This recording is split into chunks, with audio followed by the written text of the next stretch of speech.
Olá, seres iluminados, Thais Angel aqui com vocês, compartilhando mais um vídeo. Eu quero contar um pouco da minha experiência, né? Se eu quero que vocês me acompanhem, entendam como eu cheguei até aqui, eu preciso contar um pouco da minha história, né? Eu tenho experiência com o plano espiritual desde que eu me conheço por gente, desde criança. E eu lembro das pessoas terem medo, né? Ai, parece que você tá ficando maluca, olha as coisas que você fala. E eu fui reprimindo certos dons, certos talentos, a mediunidade, mesmo sendo muito aflorada em mim. Todos nós somos médiums, mas alguns nascem com essa mediunidade aflorada, e eu sou uma delas, né? De ver, de ouvir, de receber mensagens, canalizar mensagens, tudo isso. Mas muito incompreendida. E não estou aqui me vitimizando, não. Tudo isso fez com que eu chegasse até aqui, né? Só estou contando a minha história. Então, até os meus 11 anos, a gente era da igreja católica, né? Eu falo a gente, a minha família materna. E eu cheguei a ser batizada na igreja católica, cheguei a fazer a primeira comunhão, fiz catequese até a primeira comunhão, né? E comecei a fazer a crisma, mas a gente saiu ali da igreja católica, fomos para a igreja evangélica quando eu tinha 11 anos. E eu fiquei lá até os meus 31 anos de idade, né? 20 anos na igreja evangélica. E a igreja evangélica, ela reprime tudo que é diferente, né? E tem muitos dogmas, algumas igrejas evangélicas nem tanto, mas a que eu frequentava, sim, era daquelas mais radicais um pouco. E até com questão de costumes e alimentos, eram bem radicais mesmo. Então, assim, se eu comentasse qualquer coisa desse tipo, que eu vejo, que eles aparecem, que eles me falam, eu tinha que dizer que eu recebi a mensagem de um anjo, que eu não deixa de ser para mim, porque as mensagens de luz que eu sempre recebi, né, nunca recebi mensagens sombrias, sempre foram mensagens de luz, de amor, de perdão. Eu lembro às vezes quando eu ficava chateada com alguma coisa que a minha mãe fazia, né, alguma correção que ela aplicava, que às vezes eu não concordava, não gostava, né. Eu lembro que tudo isso que acontecia, aí eu recebia a visita de um ser iluminado de outra dimensão. Eles apareciam literalmente para mim, né? Às vezes eles ainda aparecem quando há necessidade, né? Porque eles também, né, não são assim, né, gente? Ah, eu quero que eles apareçam, não é assim que funciona. Antes fosse, porque eu tenho tanta coisa, né, para aprender ainda. Então eles apareciam e diziam assim: não fique chateada com sua mãe, perdoa ela, não tenha raiva dela, ela fez o que ela podia, ela ama você, ela está tentando te proteger. Hoje você não entende, um dia você vai entender. Agora, vocês acham que um ser iluminado chega com uma mensagem dessa, eu tenho como dizer que é do diabo só porque eu não compreendo? Para mim, tudo isso sempre foi muito natural, porque sempre aconteceu. Só que se eu falasse para as outras pessoas, elas diziam que era maluquice da minha cabeça, até de me internar já falaram, porque elas não entendem, né? E eu por muito tempo pedi para eles tirarem isso de mim. Eu não quero mais, eu não quero receber mensagem, eu não quero saber dessas coisas. Porque eu achava assim, nossa, eu sou muito esquisita, né? As outras pessoas são normais. E não, eu vejo assim, tão natural, e tanto que eu não tenho medo, né? Quando alguém fala, eu vou atrás, porque eu quero saber o que está acontecendo. Como eu tenho esse pé com... Eu tenho essa intuição, essa mediunidade muito forte, essas coisas não me assustam. Muito pelo contrário, eu gosto de ouvir, eu gosto de entender o que está acontecendo com o outro. Só que, assim, como eu não aprendi como fazer com o meu, eu não consigo ajudar outras pessoas, né? Então eu tive que aprender a lidar com a minha mediunidade sozinha. E um dos caminhos que me trouxeram aqui também foi o ceticismo do meu companheiro, que de certa forma me tirou da igreja evangélica. que tirou, que fez com que eu questionasse muitos dogmas, muitos costumes, por que tem que ser assim. E eu lembro que tinha líderes religiosos que diziam assim: você não pode ficar questionando, você está questionando a Deus. Aí, como eu estava falando, na igreja evangélica você aprende que você tem que ser ovelha muda, sabe? Você não pode questionar jamais, porque se você questiona é porque você não acredita em Deus. E hoje eu vejo que não, gente. Nós temos que questionar, sim, porque a verdade está dentro de cada um de nós. A minha verdade com certeza não vai ser a verdade de muita gente, mas tem pessoas que sim, que vai dar certo, que vai combinar, certo? Então, assim, a gente tem que questionar até as coisas, as experiências que eu compartilhar com vocês aqui. Vocês precisam questionar, porque a resposta está dentro de cada um de nós. Então, assim, eu vou compartilhar as minhas experiências. Através das minhas experiências, você vai encontrar o seu caminho, né?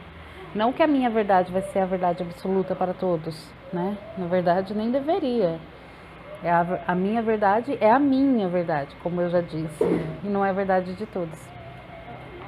Então, assim, aí a igreja tinha muito isso de que não pode questionar, de que você tem que seguir o que manda, o que fala, do jeito que eles mandam, do jeito que eles falam. Então, assim, não podia ficar questionando, não podia, tipo assim, eu não entendi, eu quero entender.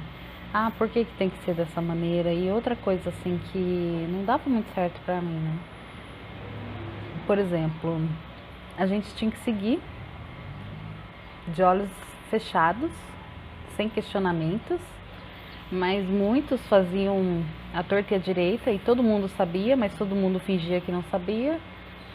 Porque o fulano não falou, sabe? Então, assim, era coisas que não... Porque, assim, tipo, 2 pesos, 2 medidas, pra mim não faz sentido. Se é assim para todos, tem que ser assim para todos. Por que a maioria é assim e uma minoria pode fazer o que quer? Então, tinha muitas questões lá que não dava certo para mim. E eu percebi que quanto mais eu perguntava, mais eu questionava, mais os líderes se incomodavam com isso. E eles começaram a isolar, sabe? A me isolar, a não querer responder, a não querer que eu questionasse, a querer afastar as outras pessoas de mim, porque uma pessoa questionadora faz com que outras pessoas se tornem questionadoras. Eu não disse que eu acabei saindo da igreja por causa de uma pessoa muito cética, que não acreditava? Então, imagina. Aí começaram a me tratar como se eu fosse uma pessoa rebelde. A ponto de eu chegar e tinha aquela questão também de... Se você está dentro da igreja, você passa lutas, você passa provações, é porque Deus permite que o diabo prove você. Não, é que a sua fé está sendo provada. Cara, 20 anos na igreja sendo provada, que mais, né? Vou ficar o resto da minha vida sendo provada? Tipo, esse Deus, né, entre aspas aí, nunca vai acreditar em tudo que eu faço? Tudo que eu faço não é o suficiente? Eu tenho que continuar sendo provada até o fim da vida? Não faz sentido pra mim. Aí tinha aquela questão, se você afasta da igreja, acontece qualquer coisa, é porque Deus está te castigando. Aí chegou um momento que, se esse Deus e esse diabo quer brigar, que brigue entre eles. Eu não vou ficar no meio dessa guerra, dessa tormenta aí, né? Outra coisa que tinha pra mim, assim, muitos questionamentos. Quando eu era criança, até os meus 11 anos, antes da minha mãe ir para a igreja evangélica, eu sempre acreditei em reencarnação. Eu lembro que até os meus 11 anos, eu tentava descobrir quem eu já fui em outras vidas. Hoje, eu até não tento descobrir, porque assim, eu sei que está dentro de mim. Eu sei que todos os talentos que eu tenho hoje têm a ver com tudo que eu já passei em outras vidas, seja eu tenha vivido nesse planeta ou em outros planetas, não importa. Né? A gente tem que entender as experiências e não necessariamente aonde a gente esteve. Isso não vem ao caso, né? E se for importante, eu tenho certeza que o meu eu divino, o meu eu superior, centelha divina, o nome que você quiser dar que fizer sentido para você, eu tenho certeza que se for relevante para a minha evolução, para o meu propósito de vida, para o meu caminho, com certeza o eu divino que habita dentro de mim vai trazer à tona para mim Então eu não estou preocupada com isso, já estive já, mas hoje não mais. E quando eu fui para a igreja evangélica, até isso eles fizeram de tudo para eu descrer, né? Até que chegou um momento, não muito convencida, mas determinada a seguir aquele caminho, né? Então que até que chegou um momento assim que eu determinada a seguir a igreja evangélica com a minha mãe, né? Eu e minha irmã do meio, que a minha irmã caçula já nasceu lá, quando a gente já estava lá. Então assim, já determinada. Então, quando você decide que você vai fazer parte de uma egrégora, você tem que ser íntegro com aquilo, né? Então, eu fui de alma e coração para lá. Então, quando eu recebia, porque eu continuava recebendo visitas de outros seres, eu continuava tendo visões, tendo sonhos, recebendo essas mensagens. Você quer ver eu receber mensagem? Era nas madrugadas que eu ia orar. Uma coisa que eu aprendi na igreja evangélica, a buscar Deus pelas madrugadas. O meu horário é das 4 às 5 da manhã, mas eles pedem muito pra gente orar das 3 horas da madrugada. E eu percebi que 3 horas da madrugada eu tenho um pouco de dificuldade, mas se eu acordar às 4, eu consigo me manter acordada e desperta, e assim, é muito bom. E eu recebo muitas mensagens, sempre recebi. E visitas também, né? Visitas de seres espirituais. Só que quando eu tava lá, né, como diz, tudo se manifesta conforme a nossa crença. Então eu acreditava sim que eu recebia a visita dos anjos, né? Que as mensagens que eu recebo era do Espírito Santo. Não deixa de ser, porque se Deus está habitando dentro de mim, ele não deixa de ser um Espírito Santo, né?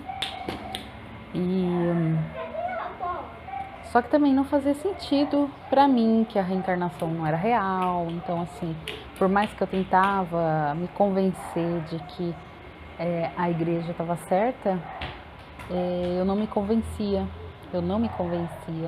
E ainda tinha a questão de morreu, acabou. Gente, morreu, acabou pra mim era um desastre. Como assim, meu Deus? Se eu viver 100 anos da minha vida, eu não vivi tudo e eu não aprendi tudo. Como assim? Viver 100 anos e acabou. Tanta sabedoria perdida, tanta coisa a descobrir, eu vou viver só 100 anos, eu não volto para aprender mais, ou sei lá, né, como que acontece, morreu, acabou. Só que hoje não, hoje eu sei que a gente nunca morre, se você não está preparado para isso. Me desculpe, mas aqui eu tô compartilhando todas as minhas experiências. A gente nunca morre, porque na verdade a gente nunca nem nasceu de verdade. Isso aqui é uma experiência, é temporária, né? Nós estamos, digamos que esse corpo é a casa do meu espírito. Nós somos, como eu disse no começo dos vídeos, e é por isso que eu decidi dizer: olá, seres iluminados, oi, seres iluminados, porque todos nós somos espíritos, todos nós somos pura energia. E o meu próximo vídeo eu vou falar um pouco sobre isso, né? Sobre sermos energia, sobre quem é Deus. Eu vou tratar muito sobre esses vídeos aqui no meu canal. Se você quer descobrir um pouco mais, continue me acompanhando. Mas continuando o raciocínio aqui. Então não fazia sentido pra mim, meu Deus, morreu, acabou. Como assim morreu, acabou? Então assim, a vida é só isso? Mas cara, e eu ficava assim, 100 anos, não dá tempo pra nada, né? E assim, eu ainda estou acreditando, gente, que eu vou passar do 100, né? Mas independentemente disso, cara, eu ficava assim, gente, não pode. Aí era tantos questionamentos e a igreja nunca tinha uma resposta certa. Aí quem tá na igreja descansa em Cristo, dorme em Cristo, e quem tá no mundo morre condenado. Aí uma hora Jesus vem na nuvem e queima aqueles que foram condenados, e os que foram salvos vão pro céu. Tipo, tem tantas pessoas boas no mundo aí, porque elas não estão na igreja, elas vão ser condenadas.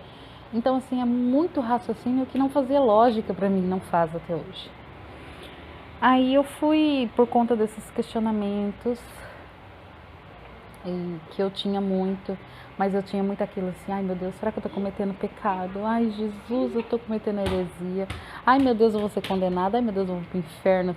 Eu tinha muito esses medos por conta desses questionamentos, cara, imagina, e sempre foi muito forte. Aí eu comecei a me soltar muito devagar.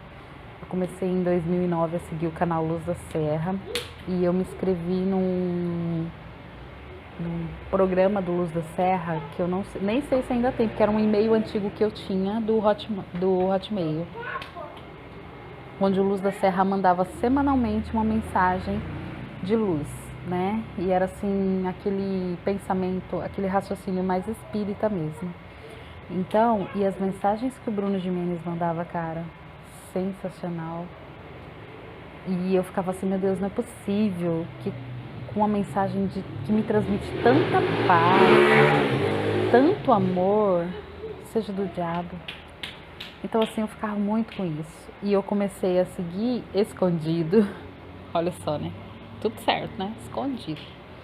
Eu comecei a seguir escondido. E eu não falava pra ninguém, porque é do diabo, né? Tudo que não era da igreja é do diabo. Então eu comecei a seguir escondido, a não falar nada pra ninguém, mas eu recebia as mensagens e eu ficava ansiosa pra receber as mensagens. E eu ficava atenta na hora que ele mandava os vídeos, sempre tinha que assistir escondido, não podia contar pra ninguém. Tem mais ou menos 10 anos, nós estamos em 2021, novembro de 2021, né? Finalzinho de novembro, último dia de novembro. Quando foi em 2011, eu lembro que eu comecei a buscar o autoconhecimento. Em 2011 eu comecei, só que eu comecei muito devagar, gente, por causa que eu tava lá dentro da igreja, tudo que era fora da igreja não é certo. Ah, porque você não tem que aprender essas coisas fora, você tem que aprender só as coisas de Deus.